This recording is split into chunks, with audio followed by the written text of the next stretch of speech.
Bismillahirrahmanirrahim. Mana bu inshaalloh ikkinchi darsimiz. Birinchi darsda to'liq tanishuv bo'lgan edi. O'zimiz va sarf ilmi haqida. Bugundan inshaalloh sarf ilmiga birinchi darsdan boshlaymiz. O'tgan darsimizda aytib o'tganimizdek, birinchi o'rinda ovoz tekshirib olaylik. Ovoz yaxshi boryaptimi? Agar ovoz yaxshi bo'lsa, video yaxshi borayotgan bo'lsa, kommentariyaga yozib qo'yinglar. Pils qoldirib qo'yinglar. Biz shu yaxshiligini bilib olaylik. Keyin boshlaymiz.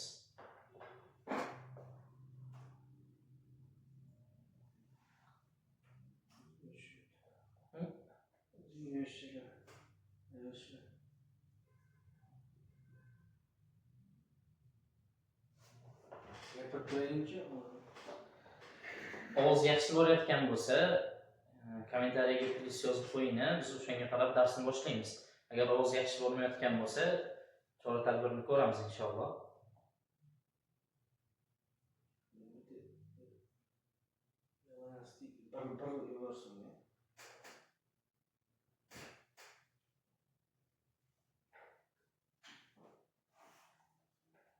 Yozishdimi?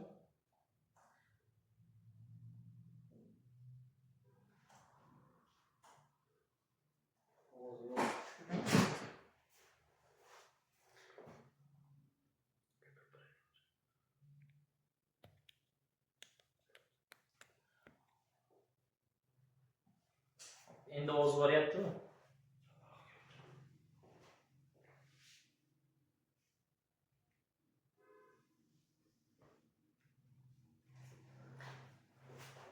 Hop.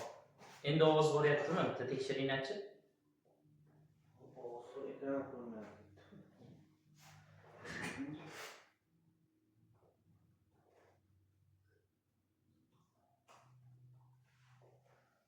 Hammadan ko'rmoqmi yo bir kishining o'zidanmi?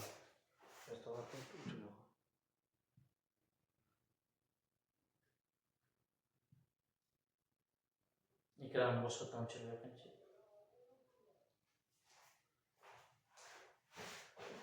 Endi yaxshimi ovoz?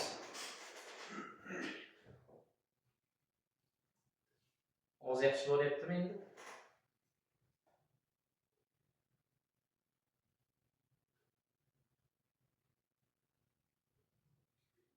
Nimaga bormi? Yaxshimi? Boshlaymiz. Bismillahirrahmanirrahim. O'tgan darsimizda sarf ilmiga umumiy ta'rifi, sarf ilmida nimalar o'tishligimiz, nimalar haqida bahs yuritishimiz haqida biroz gaplashgandek bo'ldik. Inshaalloh bugundan sarf ilmiga kirish qilamiz.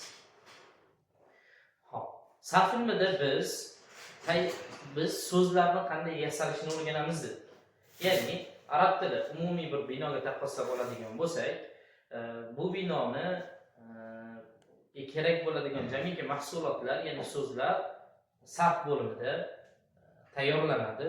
U bo'limdan keyin tayyor bo'lgan mahsulotlarni nahv bo'limiga olib o'tib gap tuzamiz. Ya'ni tayyor so'zlarni bir-biriga qo'shish natijasida jumlalar, gaplar tuzamiz. Endi biz so'zlarni sarf bo'limida so'zlar bilan ishlar ekanmiz. So'zlar o'zi nimalardan tashkil topadi degan savoldan boshlaymiz darsimizni. Inshaalloh so'zlar tovushlardan tashkil topadi. Tovushlarni arab tilida lafz deymiz. Ya'ni lafz og'zimizdan chiqqan jamik tovushni lafz deyiladi. Lug'aviy ma'nosida lafoq va asli tuflamoq, tufurmoq degan mazmunlarni ifoda etib, og'zimizdan chiqqan har qanday narsani lafz deyishimiz mumkin bo'ladi. Misol uchun bir meva yeb uni danagini tuflaymizmi yoki og'zimizdan biror narsani chiqaramizmi, ularni ham biz lafz desak bo'ladi. Lekin istilohda, ilmiy tilda faqatgina tovushga nisbatan ishlatiladi. Ya'ni og'zimizdan chiqqan har qanday tovushni biz lafz deymiz. U xoh ma'no anglatsin, xoh ma'no anglatmasin. Misol uchun non bir ma'no anglatadi, lekin pon ma'no anglatmaydi. Zayd ma'no anglatadi bir kishining ismi. Dayz ma'no anglatmaydi. Xuddi shunga o'xshash ma'no anglatadigani ham, ma'no anglatmaydigani ham hammasini lafz deymiz. Hattoki hushtak chalamizda, oddiy shu hushtagimizni ham lafz deyishimiz mumkin. Shu ham bitta lafz hisoblanadi. Aynan u biror bir ma'no anglatadigan so'z bo'lishi shart emas. Demak, lafz og'zimizdan chiqqan har qanday tovush ekan, endi uni ikki qismga bo'lib olamiz.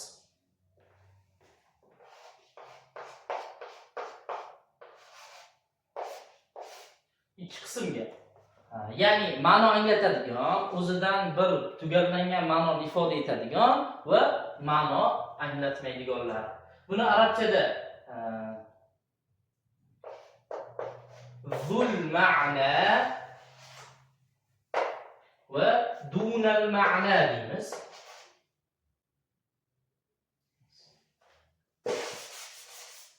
Yo'q, uzun to'sib qolmayapmanmi? Dunal ma'na. Boshqa bir so'z bilan aytganda musta'mal va muhmal desak ham bo'ladi. Ya'ni zul ma'na ma'no anglatadigan, ya'ni ma'noga ega, dunal ma'na ma'nosiz. Buni yana bir ma'nosi musta'mal va muhmal. Musta'mal ya'ni ishlatilgan, ishlatiladigan, tilda uni mazmuni ishlatilib kelgan so'zlar degan mazmunda musta'mal, muhmal esa ishlatilmaydigan so'zlar. Demak, biz tovushlarni, ya'ni lafzni ikkiga bo'lib oldik.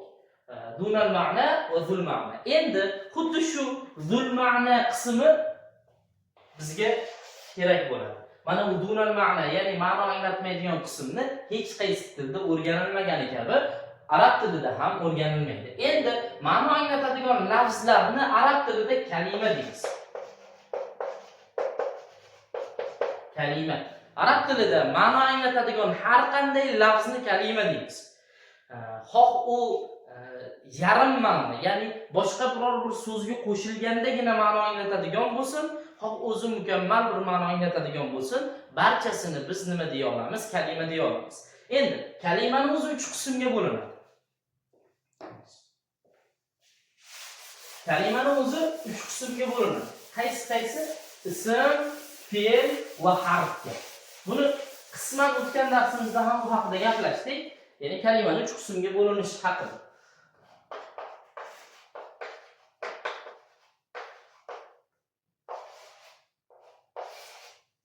Birinchi qism fe'l. Ikkinchi qism ism. Uchinchi qism harf. Endi fe'l deb nimaga aytamiz? Ism deb nimaga, harf deb nimaga aytamiz? Ovoz yaxshi bo'lmayapti ekan. Hop, ba'zilarda ovoz yana yaxshi bo'lmayapti ekan. Ovoz yaxshi bo'layotgan bo'lsa yozib qo'ying, biz o'shanga qarab davom ettiramiz. Sizlarga ovoz bo'lmayotgan bo'lsa, dars o'tishi foydasi yo'q. Biz ko'rib boshqatdan to'g'rilab boshqatdan boshlaymiz.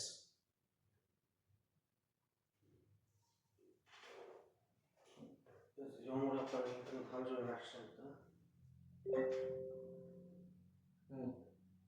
Yaxshi ekanmi?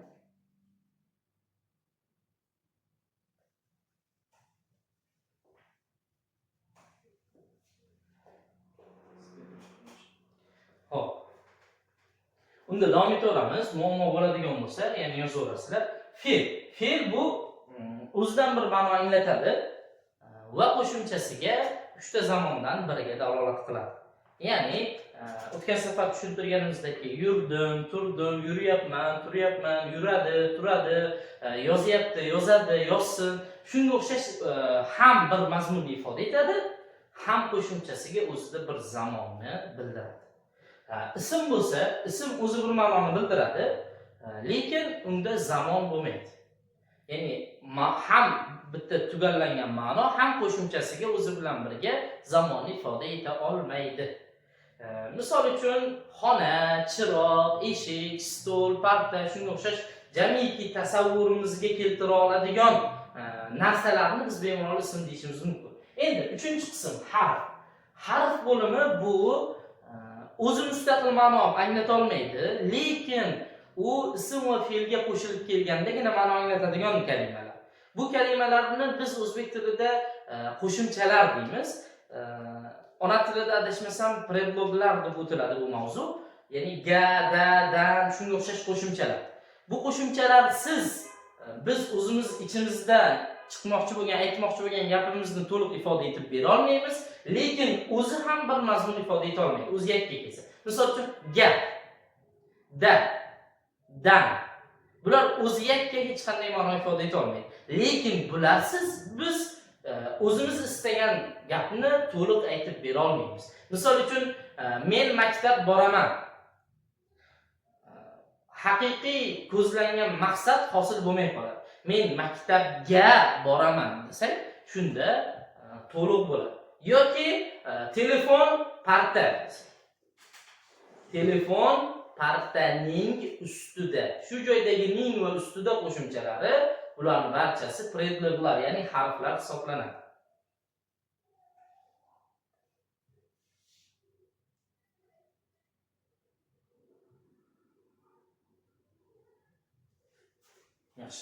Yaxshi bo'lmayapti ekan. Video kuzatib kelayotgan.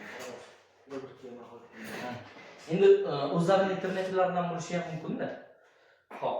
Endi o'tgan safar aytib o'tganimizdek, sarf bo'limida biz harflar bilan ishlamaymiz. Mutlaq.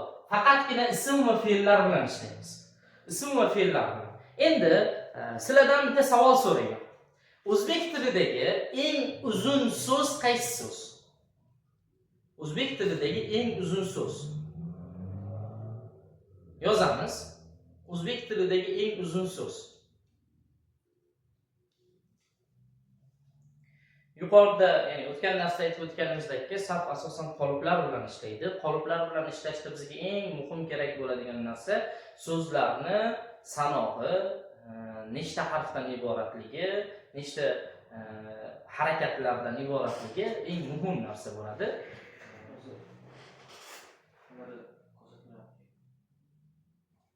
Ko'pchilikni ko'rsatmayapti ekan. Video umuman ko'rsatmayapti ekan.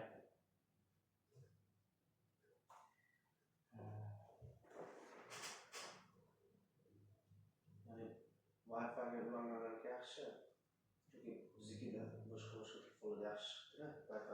Yo, endi unda shaxsiy internetlardan-da to'g'ri tushunishadi. Biz davom etishimiz kerak bo'ladi. Xo'p. Yozishdimi biror kishi? Misol uchun olaylik,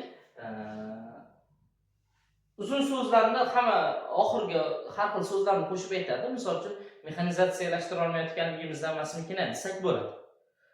Sal qisqaroq variantini olaylik-da, biz hozir so'zlarni bir-biridan ajratib olishimiz uchun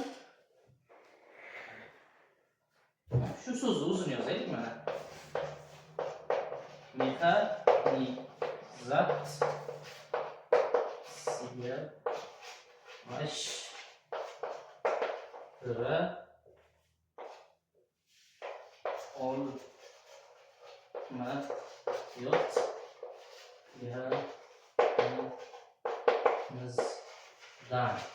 Shunday deylik.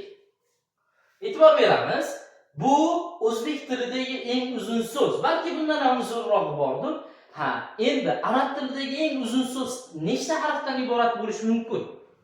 Arab tilidagi eng uzun so'z bor yo'g'i 7 ta harfdan, maşallah. Bor yo'g'i 7 ta harfdan iborat bo'ladi.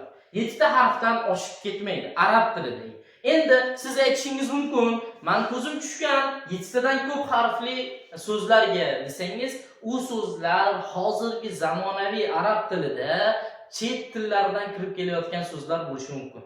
Misol uchun, oddiy kompyuter misolida oladigan bo'lsak, kompyuterni asli sof arab tilida hasub deydi. Lekin hozir uni kompyuter degan variant ham chiqib ketgan. Ya'ni ingliz tilidan va boshqa tillardan arab tiliga kirib kelayotgan, sizib kelayotgan so'zlar borgan sari ko'payib bormoqda. O'sha so'zlarni asli o'sha harflari 7 tadan oshib ketishi mumkin. Lekin asli arab tilida bir so'z 7 ta harfdan oshib ketmaydi. 7 ta harf. Endi mana bu yuqoridagi so'zimizga yana qaytamiz. Xatim biroz xunukroq, e'tibor bermaysizlar. Mexanizatsiyalashtirib olmayotganligimizdan emasmikin? Mana shu so'zni ajratib olamiz. O'zak harflar, o'zak so'zlari va qo'shimcha biz qo'shayotgan, ya'ni predlog yoki boshqa ziyoda qo'shayotgan harflarga ajratib olamiz. So'zni o'zagi mexanizatsiya. lashtirish alohida bitta qo'shimcha. Olmayotgan bu alohida bitta qo'shimcha. Miz alohida bitta qo'shimcha. Dan alohida bitta qo'shimcha. Shunaqa qo'shimchalar qo'shilishi natijasida o'zbek tilidagi bir so'z ham kattalashib ketdi, to'g'rimi? Endi arab tilidagi mana bu 7 taga yetib borgan so'z mana shunaqa qo'shimchalar natijasida yetib borgan bo'ladi. Mana bunaqa asl o'zakni o'zi eng ko'pi 5 ta bo'ladi. Eng ko'pi 5 ta. Ya'ni asl o'zakni o'zidan tashkil topgan so'zlar 5 tadan oshmaydi. Ha, endi unga qo'shimcha harflar qo'shilganlari bo'lsa 7 tadan oshmaydi. Bu bizga nima uchun kerak? Sarfda biz so'zlarni qoliplariga to'g'ri sola bilishimiz uchun bu bizga o'ta muhim narsa hisoblanadi. Endi buni fe'l va ism misolida ajratib alohida ko'ramiz.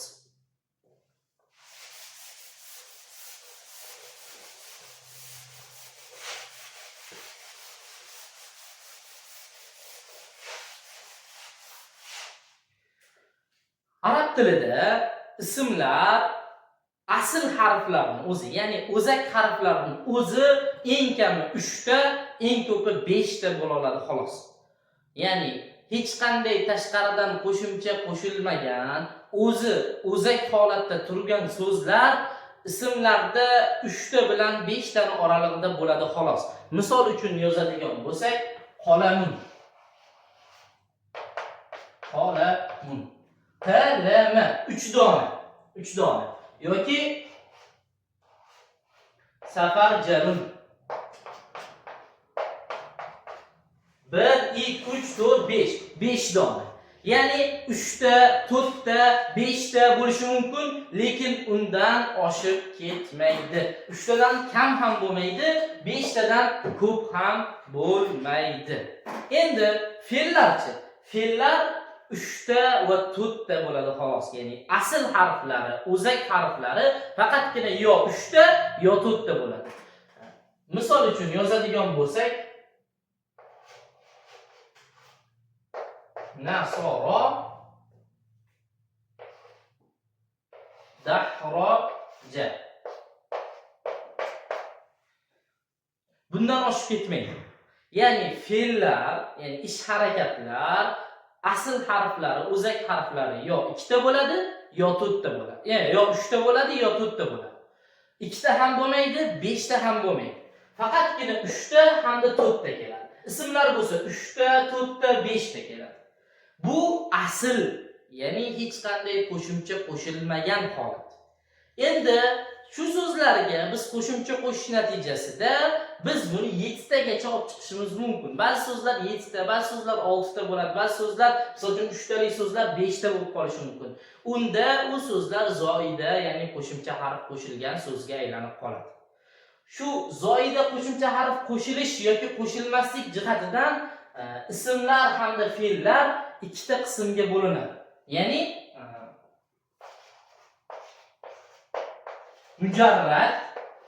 mujarrad degani ajragan, xoli, ya'ni qo'shimcha zoida harflardan ajragan, faqatgina o'zak harflari, asliy harflarni o'zidan tashkil topgan degan mazmunda bo'ladi. Mazid bo'lsa ziyoda qilingan. Ya'ni asl harflarga qo'shimcha harflar ziyoda qilingan. Shunda yuqoridagi misollarimizni barchasini mujarradga joylasak bo'ladi. Mazidga bo'lsa, shu qalamunni o'zini olaylik-da. Qalamun degani bir dona qalam degani. Endi biz qalamlar desak, o'zbek tilida ham lar qo'shimchasini asl o'zak bo'lgan qalamga qo'shyapmiz. Arab tilida ham shunday ba'zi o'zgarishlar bo'ladi. Aqlam bo'ladi buni ko'pligi. Aqlam. Endi e'tibor beramiz. Bu yerdagi asl o'zak harflari q, l va m harflari. Q, L, M harflari. 3 ta o'zak. Endi unga qo'shimcha ravishda bitta bu yerda hamza va bitta bu yerda alif ziyoda qo'shimcha bo'lib kelmoqda. Endi bu so'z mazid bo'lib qoladi. Mujarraddan mazidga o'tadi. Fe'llarda ham xuddi shunaqa. Misol uchun, o'tgan safar sizlar bilan zahabani ko'rdik-a?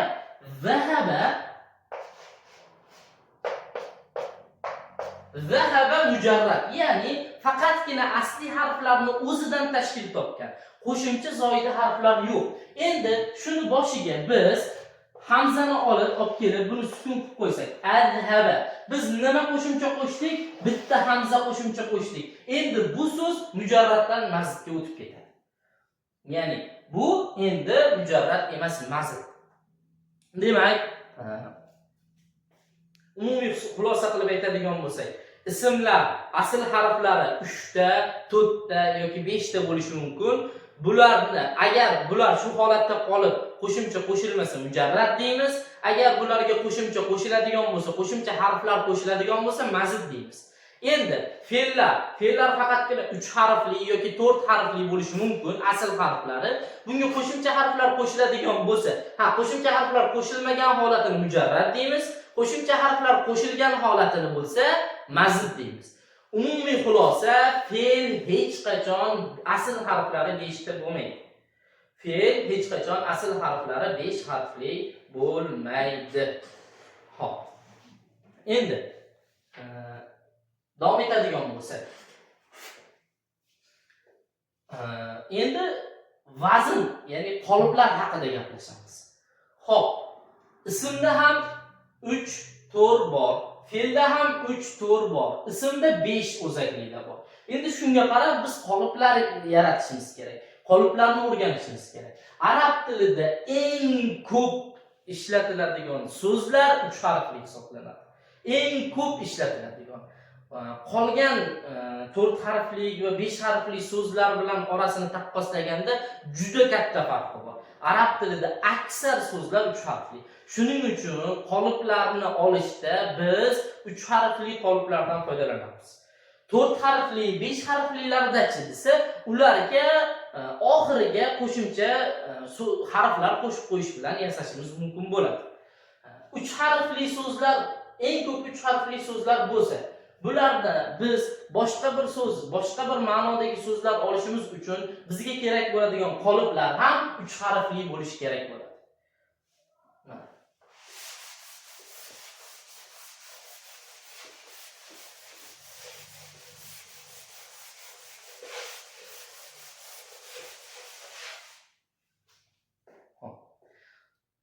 E'tibor berasizlar. Asli 3 ta harfli bo'lgan so'zlar juda ko'p dediga. Shuning uchun ulamolar bu so'zlarga vazn, ya'ni qolip kashf qilishda ham 3 ta harfdan foydalanishgan. Bu 3 ta harfni jamlanmasi bajardi, qildi degan mazmunlarni ifoda etadi. Shuning uchun ham har qanday ish harakatga so'zga mos kelganligi uchun shu harflardan foydalanishgan. Bu 3 ta harf F, ayn va lom harflar. F, ayn, lom.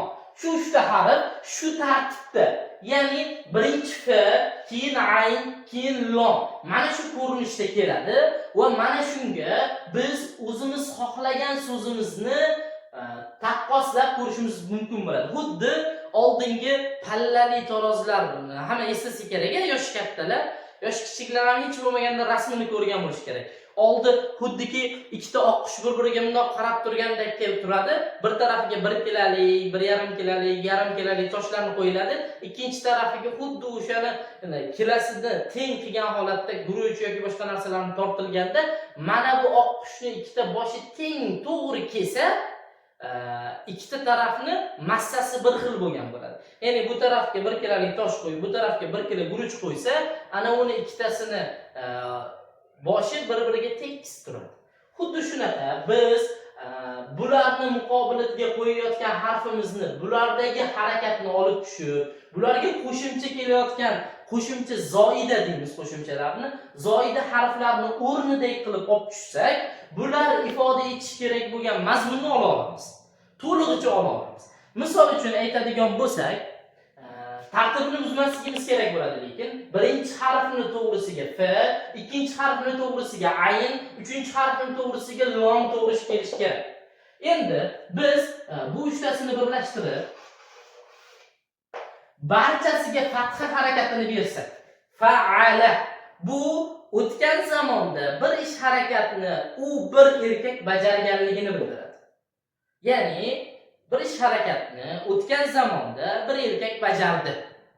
Endi mana bu fa'il lomni o'rniga biz ish harakatlarini o'zaklarini olib kelib qo'yamiz. Natijada o'sha ish harakatni bir kishi bajardi degan mazmunni olamiz.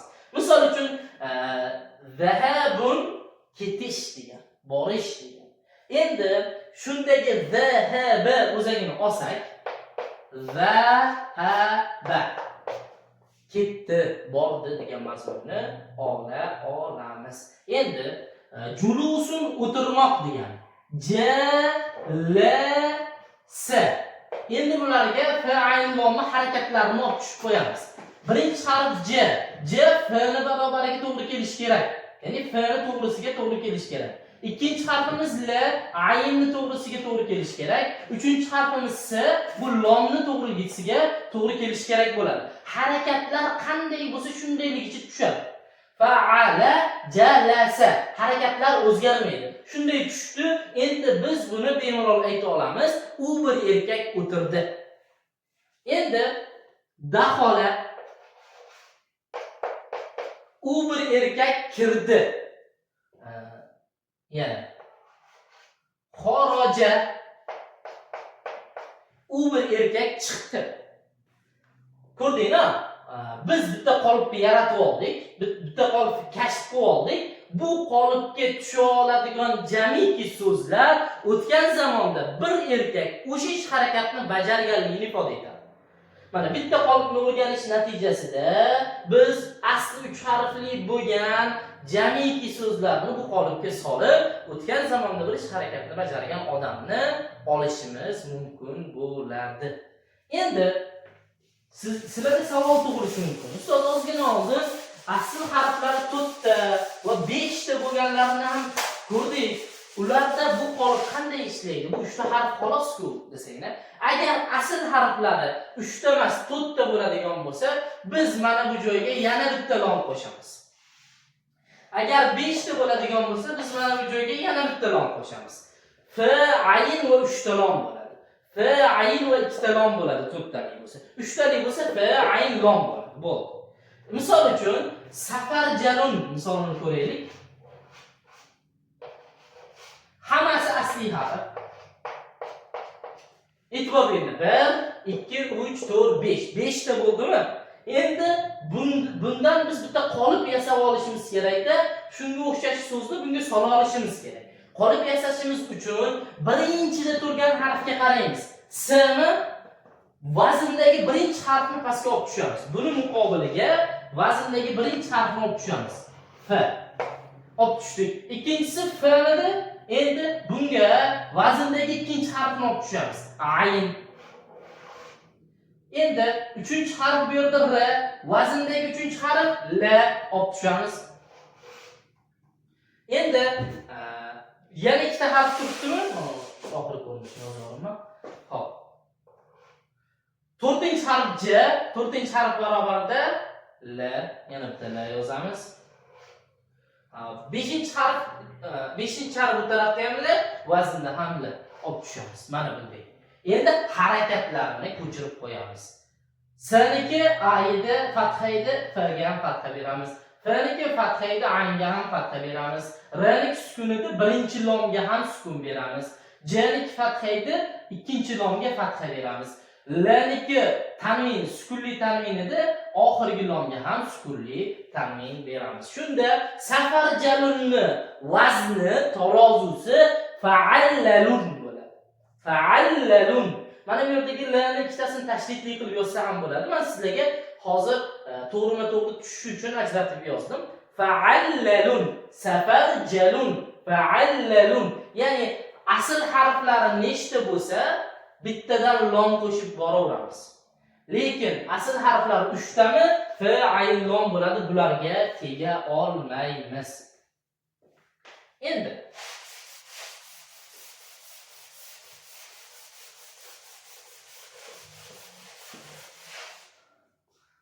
zoida, ya'ni qo'shimcha harflarning qo'shilishini o'rganamiz endi. Qanday qo'shiladi?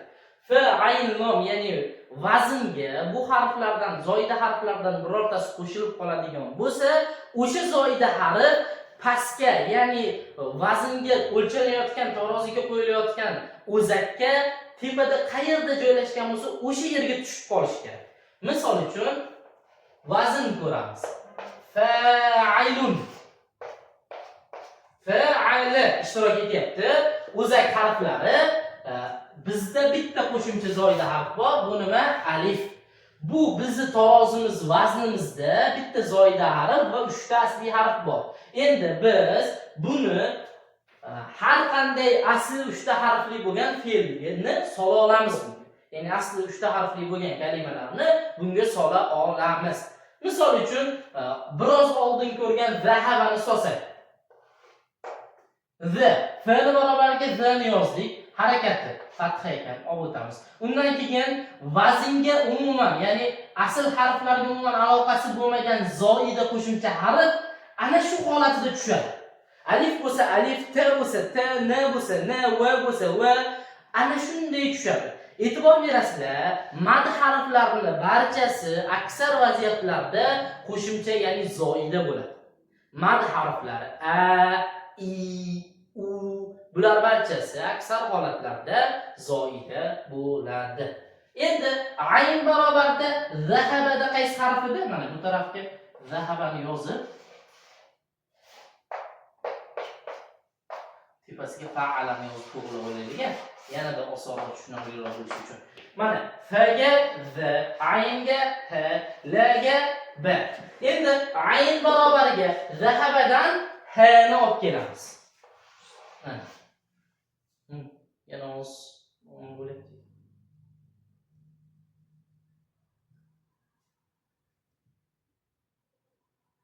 Bunaqa kachfilsan pasaytirib qo'yamiz. O'shanda boshqa odamlarga ko'rinmaydi.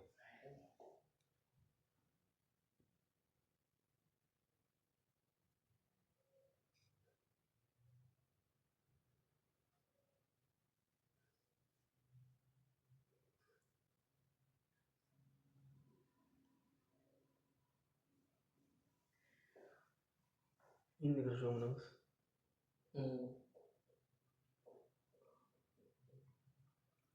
To'g'rilandi.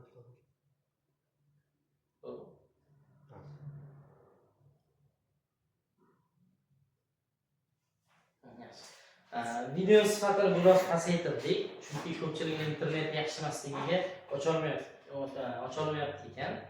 Shunga video sifati pasaygan bo'lsa, xafa bo'lmaysizlar. Endi ayn barobariga zahabadan h to'g'ri kelganmidi? O'sha h ni olib kelamiz. Endi e'tibor beringlar. Aynning harakati kasrami? O'sha kasra o'z holatida bu tarafga tushadi. Tushdi. Endi lom barobarida qaysi harf turibdi? B. Mana shu joyga o'sha b ni olib kelamiz. Buni harakati zammali tanvin olib kelib qo'yamiz. Fa'ilun vazniga solgan zahaba kalimamiz zahibun ko'rinishiga kelib qoldi. Bu ketuvchi degan bo'ladi. Ya'ni fa'ilun qolipiga tushgan jamiki so'zlar bir ish harakatni bajaruvchi ma'nosida bo'ladi. O'tgan darsimizda ko'rdik, o'zbekcha variantda yozuvchi, chizuvchi, quruvchi, xuddi o'sha arabcha variant. Shunga solib chiqamiz mana boshqa misollarimiz. Jalisun o'tiruvchi,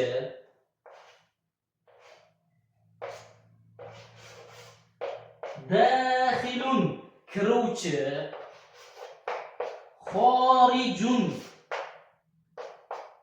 chiquvchi, nasirun yordam beruvchi, boribun uruvchi, katibun yozuvchi, shunga o'xshash misollarni mana shu birgina qolipni o'zida olishimiz mumkin bo'ladi. E'tibor beramiz, fa'il lomga to'g'ri kelmagan har qanday so'zlar bular zoida, ya'ni qo'shimcha so'zlar hisoblanadi.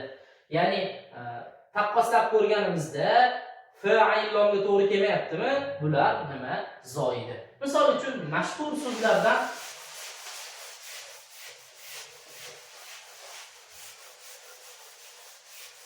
maktabun yoki maktabatun, madrasatullarni olsak.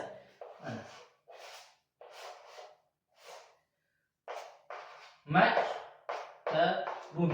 Bu kataba o'zagidan chiqib kelgan. Maktabun kataba o'zagidan chiqib kelgan. Demak, K, T, B asli harflar. Bu F, A, L ga to'g'ri kelishi kerak. Demak, bu asli harflarning ichida M yo'qmi? Yo'q. Demak, bu M vaznda ham o'z holatida keladi. M ni olib tushamiz. Harakatini ham olib tushamiz. K fa'alani F'siga to'g'ri kelyapti, ya'ni birinchi harfga. Bu yerga F ni yozamiz, harakatini olib tushamiz. Undan keyin aynni yozamiz, harakatini olib tushamiz. Undan keyin lomni yozamiz, harakatini olib tushamiz. Demak, maktabunni vazni maf'alun ekan. E'tibor beramiz. Maktabunni vazni maf'alun. Endi madrasatun.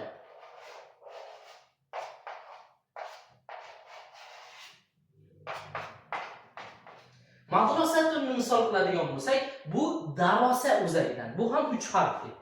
E'tibor berayotgan bo'lsanglar, 3 harflik haddan tashqari ko'p dedik. Mana misollarimizning barchasi ham 3 harfli bo'lyapti. Madrasatun DRS o'zagidan. Demak, bu yerda M hamda ta marbuta zoida qo'shimcha. Yana bir narsaga e'tibor berib qo'yasizlar, ta marbuta doim zoida bo'lib keladi. Qaytaraman. Ta marbuta doim qo'shimcha, ya'ni zoida bo'lib keladi. Asli harf bo'la olmaydi. Asli harf bo'lganda bu mana bu ko'rinishda yoziladi. T ko'rinishi, ya'ni yoyiq toy mamduda ko'rinishda yoziladi. Qachonki toy marbuta ko'rinishda yozildimi, bu asli harf bo'la olmaydi. Endi bunda ham M bilan ta marbuta nima ekan? Zoida ekan, olib tushib qo'yamiz. Endi D birinchi harf bo'lganligi uchun bizdagi F ga to'g'ri keladi. F. Buni harakatini olib tushamiz. Buni harakatini olib tushamiz. Keyin R aynga to'g'ri keladi. S lomga to'g'ri keladi. Harakatlarni olib tushib qo'ysak, mana madrasatun vazni maf'alatun. Maf'alatun. Yoki maktabun vazni maf'alun. Yana bir shu zoida bo'lishligiga boshqa misollar ko'radigan bo'lsak,